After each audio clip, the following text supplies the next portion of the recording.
Hi there, my name is Matt Furness and this is The Culture Hack, a video and podcast series that captures experiences and life lessons from those who know culture best. The goal? To help you to understand, design and change your company culture. Thanks for tuning in.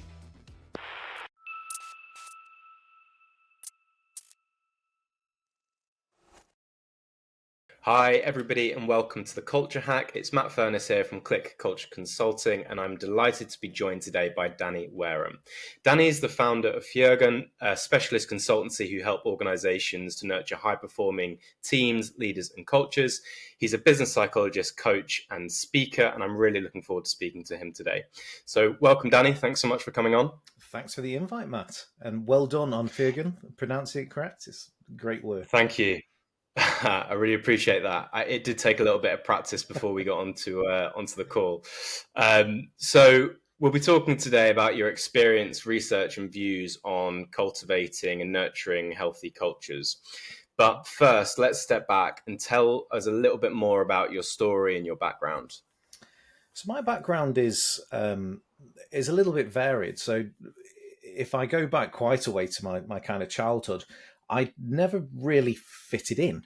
I was quite academic. I finished school a couple of years before my peers, so I was moved to a different school. So I didn't grow up with the same group of people.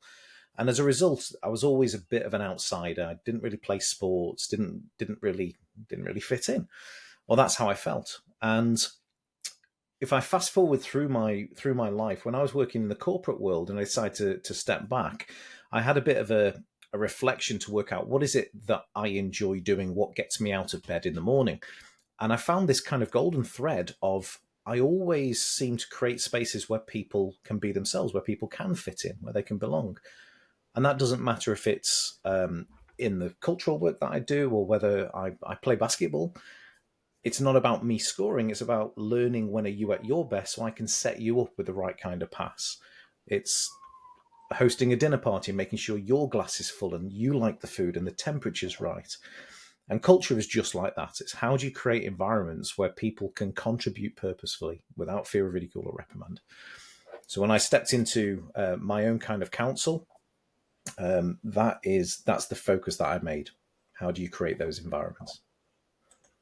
So it sounds like those early childhood experiences of not feeling like you fitted in have almost led you many years later to want to create environments where other people feel as though they fit in and can be themselves and can do their best work. And equally, as you say, it might not necessarily be at work, it might be at a dinner party or in sport or whatever it might be. I mean, if those are the sorts of dinner parties you host, then I'm looking forward to my invite in the post. So tell me a little bit more then about the type of work that Firgun does.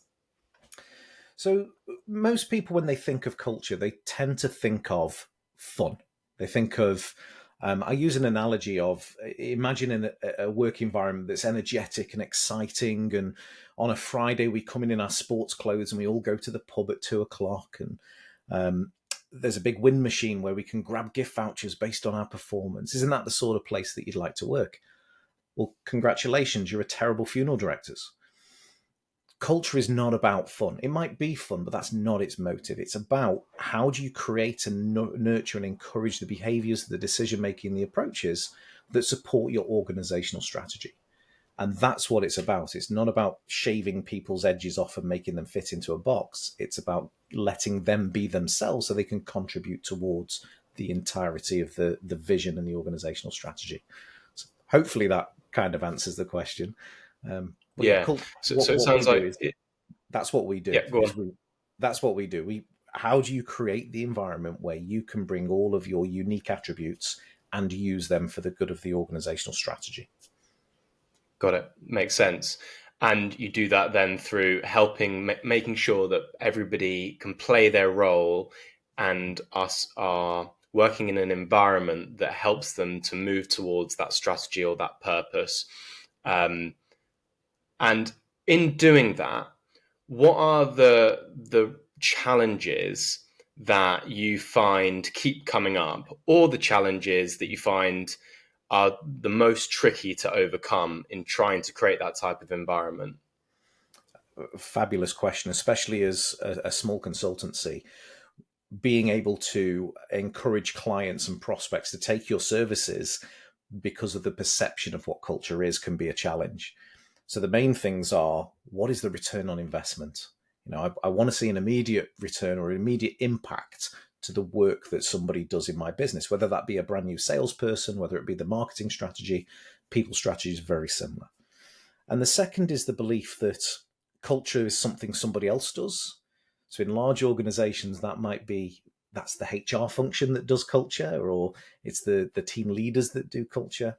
Whereas the reality is everybody creates the culture. Everybody sets the unwritten rules by how we get things done. And often, particularly with smaller businesses, the founders and people that own the business might feel that if they allow outside eyes in to have a look, that we're going to tell them that their baby's ugly. And that's not the case at all. Most of my clients are very successful organizations in their own right.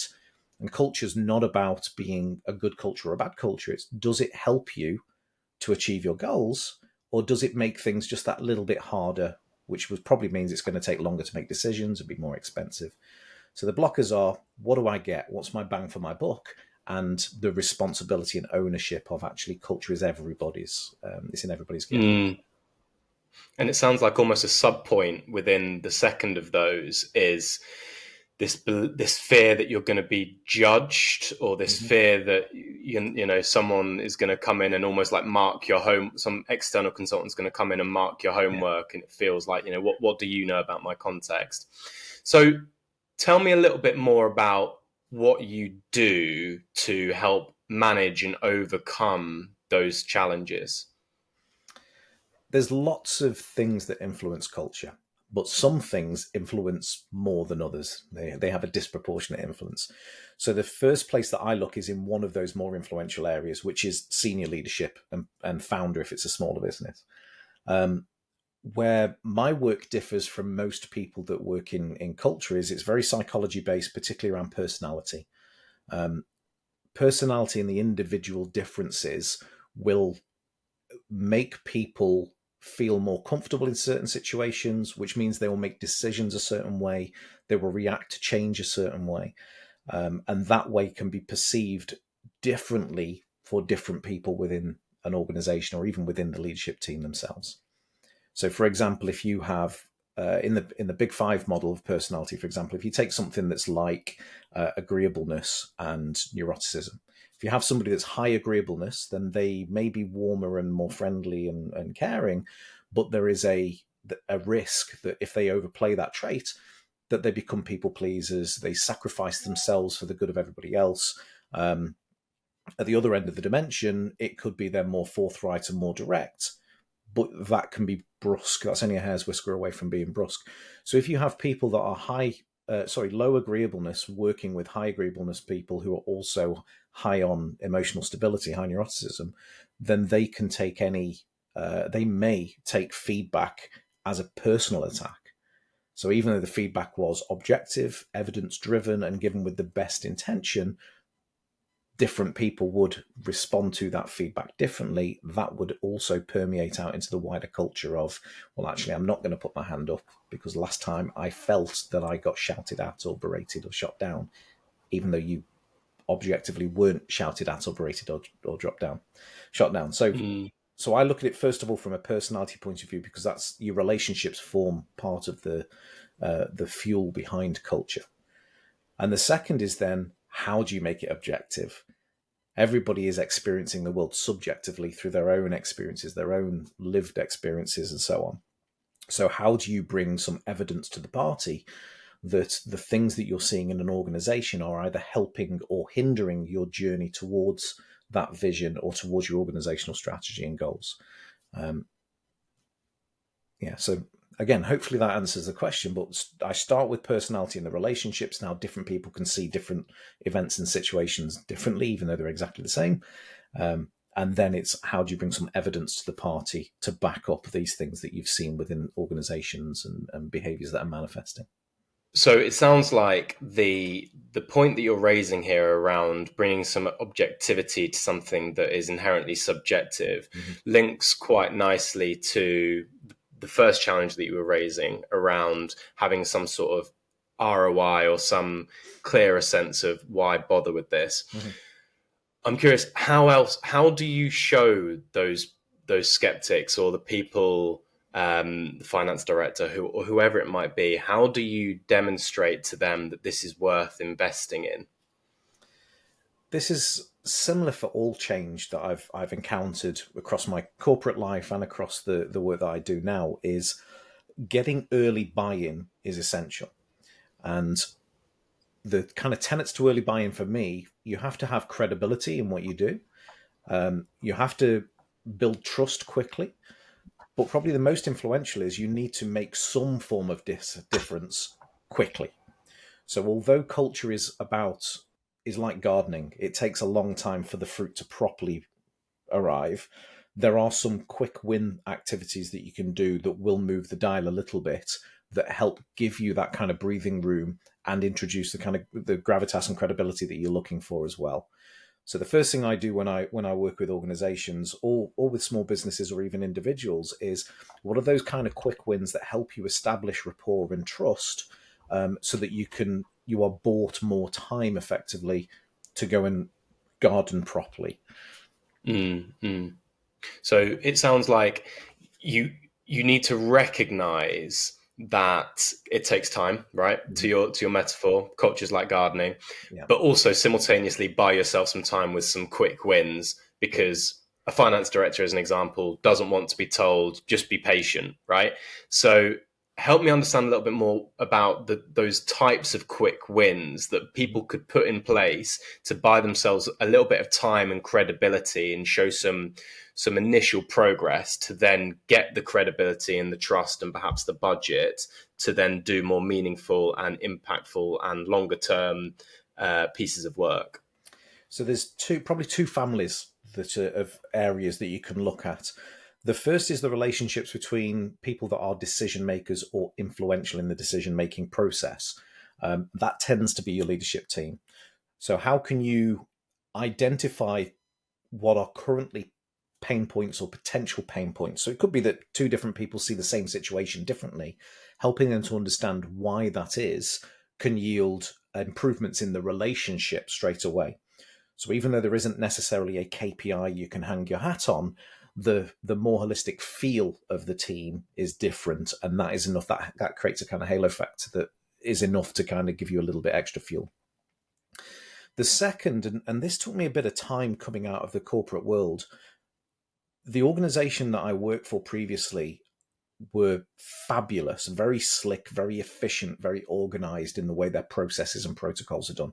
You don't appreciate it at the time because you're in the culture, but it kind of institutionalizes you that when you come out of the corporate world, every other business must be like this as well. They must have similar slick systems and protocols and processes. And that's not quite true. There are some organizations out there that a decent Excel spreadsheet might completely transform their processes. So what the second group is, there are some rational pieces of work that you can go in and change straight away. And they can be as simple as things that are very visible. It might be that their reward mechanic is encouraging behaviors that are incongruent with what they're trying to achieve. It might be that their communication style is, I call it fire and forget. You get these behaviors that we need to tell our people something. Well, I've sent the email. If they don't read it, it's their problem. Well, actually, what do they need to do with the email? How do they need to behave or think or react differently after that communication has landed? Well, actually, email might not be the best approach. Maybe it's a face-to-face. Maybe it's a town hall. Maybe it's a infographic. Those things can be changed very, very quickly and can have a very big impact in the short term, which again can buy you a bit of that breathing space to make some fundamental changes to the systems and protocols that are inhibiting growth or whatever their goal is going to be. Nice. So in terms of those quick wins, option A would be work with senior leaders, almost use that as a as a mini case study Yeah. to get them on board and to get them understanding, experiencing the benefits of this type of work. And then the second is look for simple changes in processes, systems that you can do, perhaps not overnight, but relatively quickly, which will impact on people's behavior, to then use that as a again a mini case study to build trust You have for the bigger pieces of work. you have the relational side, because senior leaders are people too, and they come with their own lenses and visions and experiences, but they also have to navigate the politics of social groups and organizations. So there will be behaviors that manifest in your leadership team that will be Mm, avoidance behaviors. They might be, I can bring so much more to the role, but I'm not comfortable being able to articulate that because I don't want to be seen as X, Y, or Z and be evicted from the social group. And that sense of yes. belonging is really important. That we often don't think of ourselves as animals in that way. We think we're all individual, unique contributors. But actually being part of a social group and not behaving in the way that is necessarily beneficial because it's more important I stay part of that social group is one of the things that can stymie growth and innovation within organizations as well. Yeah, that makes perfect sense. And I guess just to step back, we've spoken quite a lot already about the challenges that you face in your work. Let's look at the flip side of the coin, at where organizations have been trying to get to. So your clients and organizations that you've worked in, what would be perhaps good is to know what are three objectives that describe the type of culture that those past clients and past businesses have needed in order to be successful. It's I say it's slightly tongue in cheek because it ties in with one of the kind of limiting beliefs around what culture is. So the three adjectives I'd use would be purposeful, purposeful, and purposeful. Often culture is considered it's something that's fun. So we go out when we think of organizations that say we need a better culture, for argument's sake. We tend to then look at what are the shiny objects out there in the world. Should we have half a day for well-being? Should we have an awards ceremony? Should we do a salary review or interview or introduce Pizza Fridays? All these kind of what we call artifacts, and they're not necessarily inherently bad, but they're not part of a wider strategy. So let's start with, what do you want to be famous for? What is your vision? Where are you heading? Then we look through your organization and say, well, what's helping that and what's getting in the way? Because if it's helping, we don't want to throw the baby out with the bathwater. But the things that are hindering, we might not be able to see because we think we're successful because we're hitting our numbers and it's a great place to work already. If you have purpose behind what are the behaviors, the decision-making processes, the approaches, etc., in our organization that are going to help get us towards that vision, then we can purposely determine, are Pizza Fridays the right way? Is well-being the right way? Should we change our communication approach? Should we change our reward mechanics? Should we change our leadership styles? And all those other things that make culture culture. So purposeful. Let's do it on Okay, purpose. sounds good.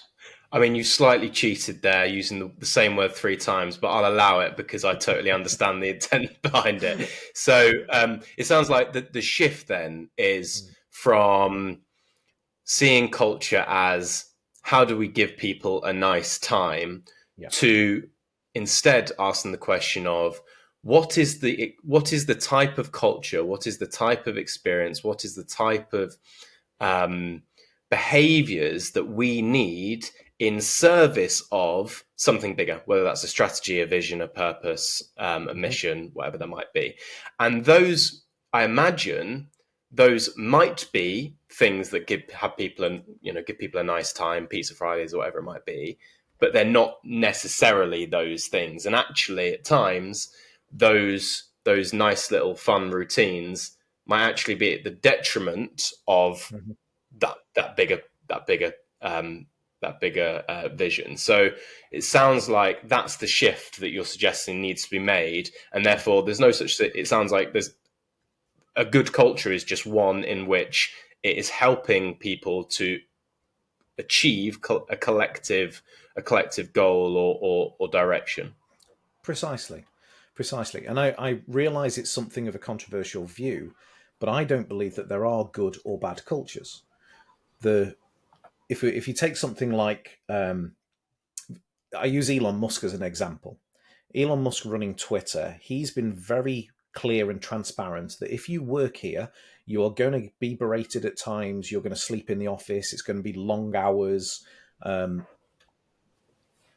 it is like that working there. And he's got people queuing up to work at X. So some people, myself included, can look at that and say that feels like a bad or a toxic culture, but it can't be a bad or toxic culture if some people are drawn to it. There is a separate question of, is it the right culture? And I would argue not, because if you're creating a culture that is very command and control and micromanaged and has an element of fear, actually that's probably detrimental to the innovation that their organizational strategy probably requires. So does your culture help you, or does it get in your way? If it helps you, then it matches.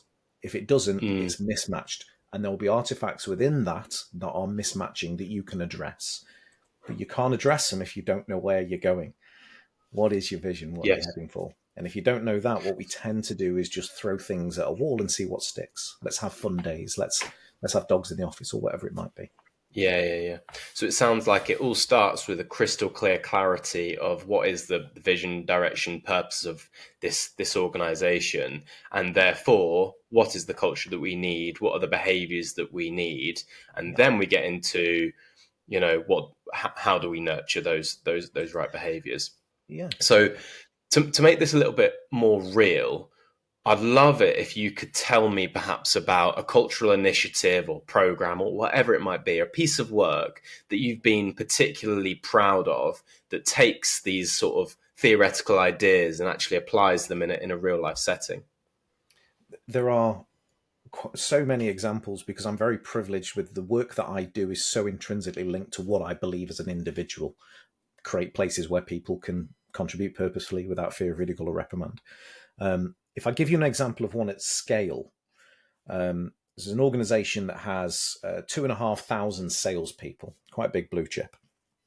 And when I started there, it's in the telecommunications industry. When I started there, they were the biggest provider in the UK. And they always hit their numbers, and their numbers were always focused around things like conversion, profit, margin, etc. And in 3 years, despite hitting their numbers every single month, they went from first place to third place in what was a market of 3. So effectively last place, even though they're hitting their numbers. At the same time, they had challenges around talent attraction and retention, because the areas in which they operate, which were contact center based, tend to have other contact centers around. So you'd have people that would work at this particular organization for 6, 8, 12 weeks and then would leave and work somewhere else. And then they'd be back 6, 8, 12 weeks later. So it was almost a revolving door in all the costs implications and that. And that was because the culture at the time unintentionally encouraged that behavior. So it was high risk reward model. So the salary versus commission was basically 100%. You could double your salary through your commission. The targets that were factored into the commission and reward mechanics were volumetric. So if you had a slow month, it might actually be cheaper for you as an individual to go and work somewhere else. So you had a kind of gravy train chasing mentality that you're actively encouraging. So I looked at this culture, and there was a lot of things that we changed because there is no silver bullet to culture. But one of the key things was that reward mechanic, particularly the commission and incentivification of the contact center salespeople. The way the incentives worked were, if you sold a lot of telephony things, then you got paid a commission. If you sold a lot, then you would also potentially earn an incentive prize as well, which tended to be monetary as well. So it might be gift vouchers, for example, or you might win an iPhone, which you'd go, well, how much is that worth on eBay? And you'd sell it on eBay. So it's technically a monetary reward as well. Those performances also rolled up into the annual performances. So you get an annual bonus as well. And you'd probably recognized at the end of year awards as a sales advisor of the year, all off one performance. So what I did is I changed the incentive programs rather than to reward the output of the performance. Instead, it looked at the behavior that caused the performance. So the first thing was there were no sales targets in any of the sales performances, any of the sales incentives. Because if you sold a lot of phones or sold a lot of telephony things, you were already getting rewarded for that through a different mechanic. And I'm cheap. I like to save wherever I can. It also meant that the top 5% of your commercial performers won everything. And a lot of the times they won and they didn't know they'd won. So you're not really driving a behavior. By changing it to the behavior, so are you hitting your kind of OTE performance? You are incentivizing people that would have been disenfranchised in the previous model. You can then overlay behavioral measures. It might be your customer experience performance, for example. It might be that you use speech analytics to see if people are talking positively about products and services. So you're encouraging behaviors from a wider audience. At the same time, the prize pool then went from a physical, if I can hold it, you can have it. We got rid of that and changed it to experiential prizes. So now if you come in and do your day job effectively, hit your OT performance, but then also demonstrate the behaviors that support the brand goals, then we'll send you and your family on a weekend away. We'll send you and your team zorbing or abseiling off Table Mountain and so on. So you're creating an emotional connection between I've demonstrated this behavior and I'm able to share it with people that have an emotional connection to my employer as well. And the output of that was a few things. First of all, we lost some employees. There are some employees that were the proverbial top performers. Keeping in mind these top performers had got us from first place to third place in a market of 3, if you remember the market story. And they preferred the idea that they could just smash their commercial numbers and earn a lot of money and win a lot of prizes. So they actually left the organization. But the trade-off is that you got a different demographic within your employees that was more representative of the communities they serve. And things like tenure and attrition completely changed. So our annualized attrition was around 100%. So for every 10 people we employed, 10 left. We changed that to about 22% annualized over the year, which is incredible in an industry that traditionally has about 60%. The average tenure of an advisor in contact centers is about 19 months. At this particular place, it's 4.2 years. So people come, they stay, and they develop in role and bring with them lots more experience. And it creates a far more community feel within the organization that your family and your friends and people external to the organization also create an emotional connection where they're waxing lyrical about the brand and what a great employee they are too. So to come back to you, what am I most proud of? The original was a kind of mercenary revolving door of talent of people that looked and felt very similar to we are now a community with people being recognized for doing the right thing rather than for hitting a number. Well, I've got my own reflections on this, which I'll share in a minute. But before we get there, what I'd love to know is, I hear that they lost top performers, which I imagine was quite scary. They're looking at Bob, Gene, and whoever, and saying, "Oh gosh, they were our best salespeople, and we're losing them." While simultaneously, 10 years getting longer and attrition's improving. How do you know whether that trade-off has been worth it? How do you know that it's been the right thing to do? So there are some practical questions here. So today, looking back on it, this process has been going on for several years, and the organization has gone from strength to strength. They're winning awards. They've tripled their revenue turnover. So long term, it speaks for itself that it was the right thing to do. The challenge is how do you hold your nerve in the short term when your Bobs and Jeans are leaving? And luckily, we had a very progressive CEO at the time who recognized that we were in a bit of a mire. We'd gone from first to last place. We'd had a lot of consolidation in competitors that suddenly gave them the jump on us. And we hit our numbers every single month. So either our numbers are wrong, i.e. the level at which we set the targets was wrong, or our numbers are wrong. We're focusing on the wrong Mm. things. What we think good looks like is completely different. Unfortunately for me, the CEO at the time recognized the second. So Mm. Bob might have been a great performer in the first model, and we can increase his numbers. But actually, in this new world of what good looks like, Bob actually isn't the right fit. So is Bob going Mm. to focus on the behaviors and becoming part of this future journey, or is Bob going to leave? And it Mm. wasn't. The choice is up to Bob. There's plenty of room on Yeah. this journey. We're going to have fun doing it. But if it's not for you, Yeah. we're not prison. you can always Yeah. move on and find somewhere else. It's so interesting. So you almost needed to help the leader to hold their nerve, and it goes back to the conversation we were having before around showing some sort of immediate ROI, immediate progress to help them to do that as well.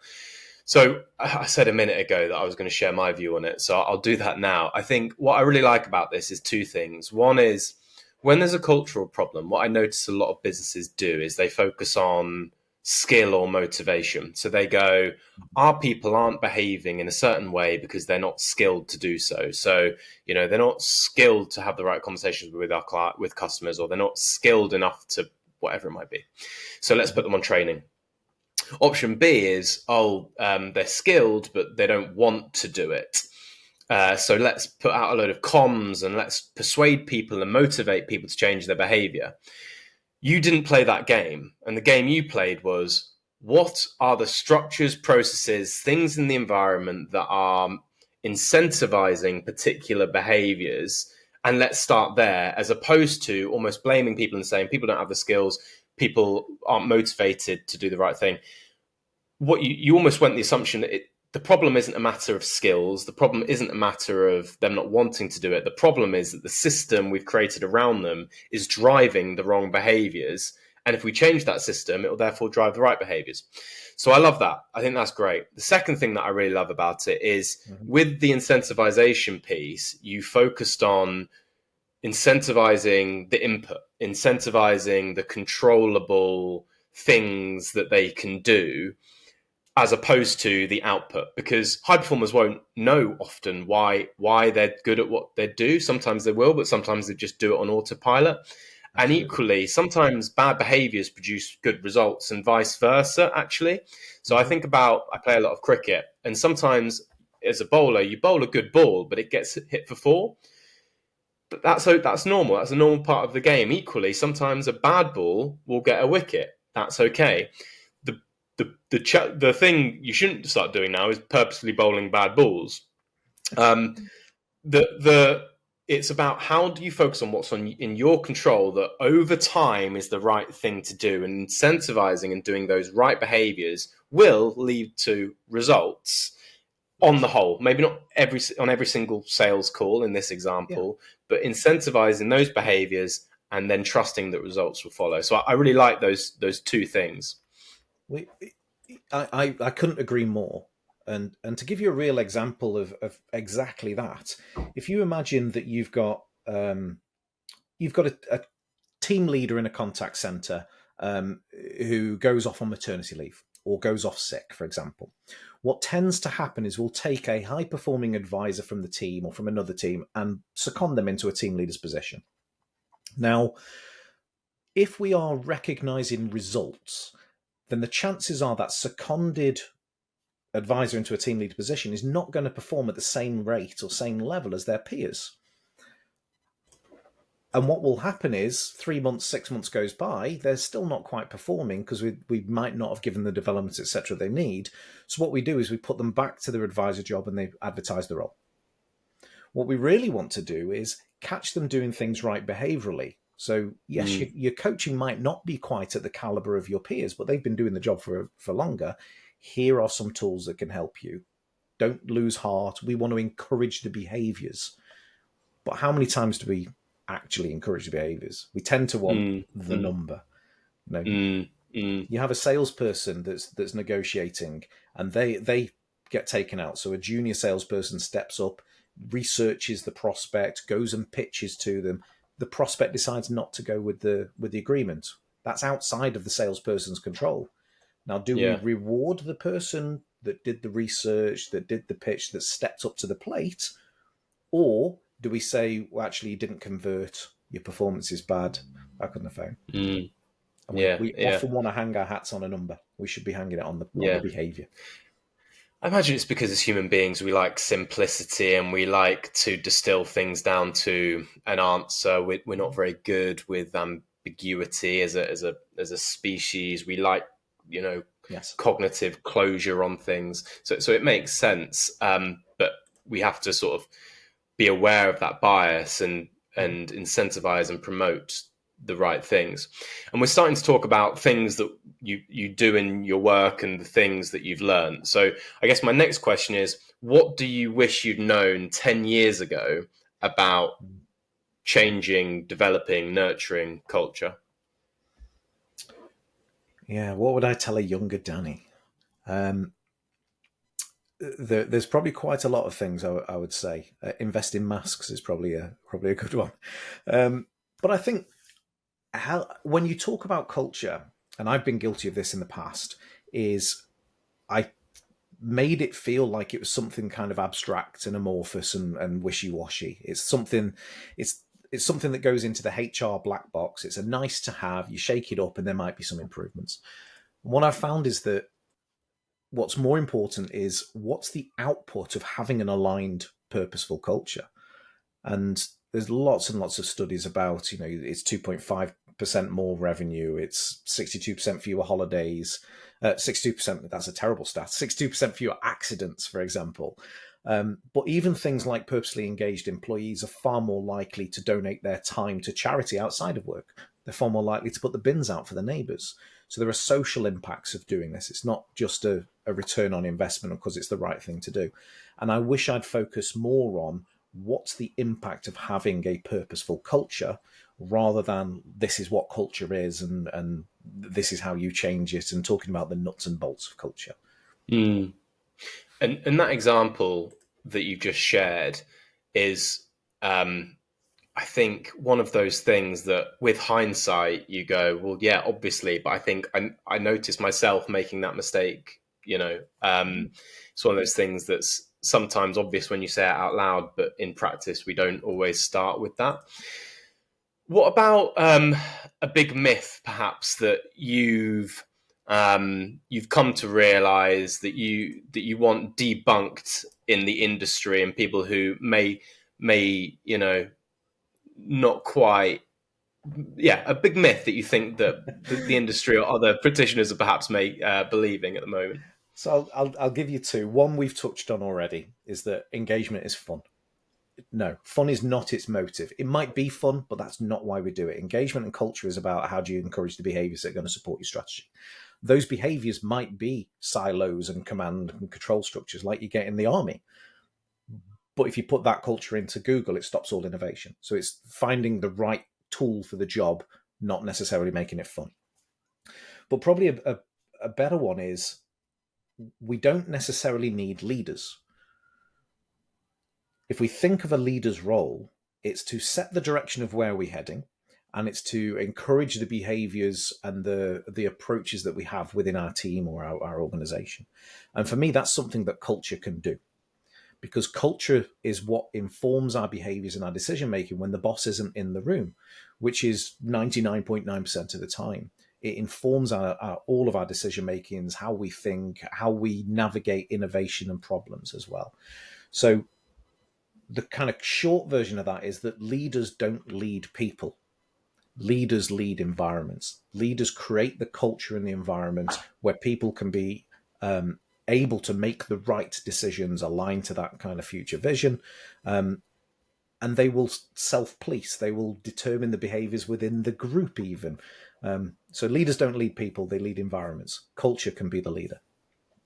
Got it. So almost one of the roles of the leader then the role of the leader is to create an environment in which people are aware of the role they play and the rules that we're holding ourselves to. And those might be written down or not written down, but the rules that we want to hold ourselves to as a group to achieve that collective vision, purpose, direction, and these rules of sort of how we want to be with each other. Exactly. And if you think of in the real world, if you think of something like, I'll use Wikipedia as an example. So James Wales, James, I can't remember his surname. James is the leader of Wikipedia, but there's no way that he can manage all of the day-to-day runnings of the thousands and thousands of articles that are edited every day. And everybody that contributes to Wikipedia is a volunteer. But what they do is they self-police because there is a set of rules. There's a clear vision. There's a set of rules. The vision is we're going to be the most accurate, accountable, and open source of information on the internet. And what happens is if people edit content, which you see sometimes in the news, that a football match has not gone the right way and they have something edited, it might be a bit of fun, but it's quickly re-edited.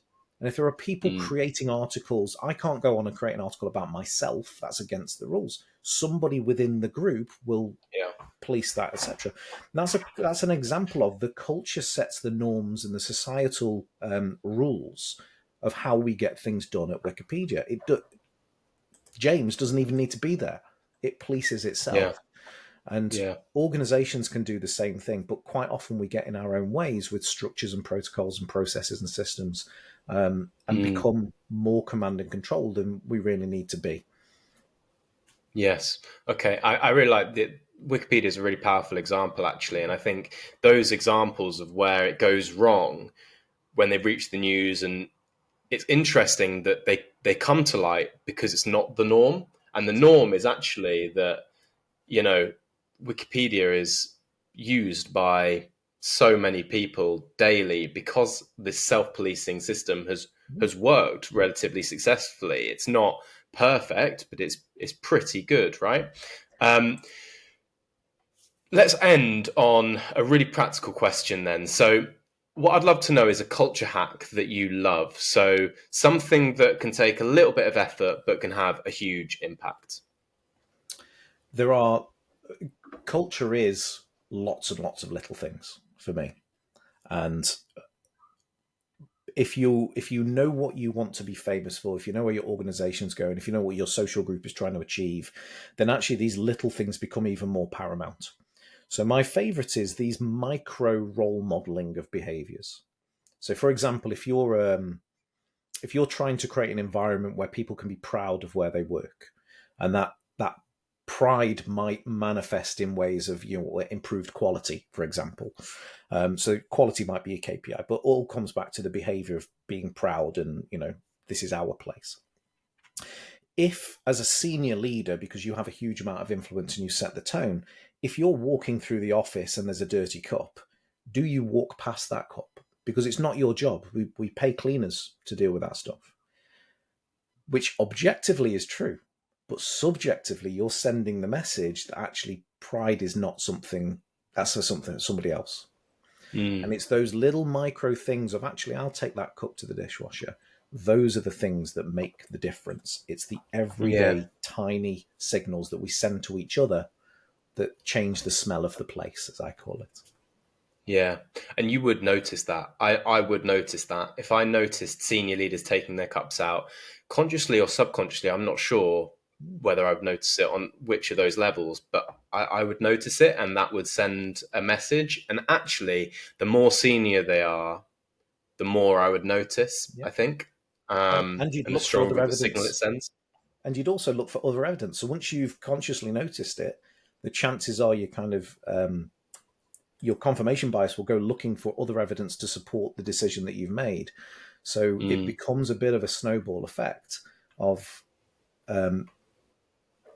another example might be a lot of organizations use newsletters like You Said We Did. Well, if you're trying to create a cohesive group where everybody's working together, then that language others different people. And you may not even realize that. Where you said, now we as a collective are going to work through how we fix it. Might be a better way. So it's, but the more these little pieces of information, little pieces of evidence, the more likely you're going to be stepping in your own way and mismatching your culture. Interesting. Fantastic. So look, we could talk about this all day. I'm really conscious of your time and the listeners' time. So just before I close, have you got any final reflections on our conversation, Danny? I think this is probably one of the first conversations where I haven't said happy bees make tasty honey. Yeah. The bottom Okay. line in culture is if you create the environment where people feel supported, seen, like they belong, and they make a difference, the performance is a side effect. Too often we focus on the honey, we focus on the conversion, the output, the EBITDA, the earnings per share, what's going back to the shareholders. All of that is the result of culture. How do we create the environment where we're encouraging the behaviors and decision making, even when we're not in the room as leaders? So if you take one thing away from today, happy bees make tasty honey. Brilliant. Thanks so much. I love that. That's a lovely way to end. So I just want to say finally a huge thank you to you, Danny, for sharing your time and your experiences. I really do appreciate it. And if people want to contact you, what's the best way of doing so? So you can contact me via LinkedIn. I'm pretty easy to find, I hope, or at dannywareham.com as well. Brilliant. Thank you so much, Danny. So if you did like this episode, please listen to our other episodes for more first-hand experiences, lessons, and expertise on all things culture. Otherwise, that's all for today. Thanks so much for tuning in, and go well, everybody.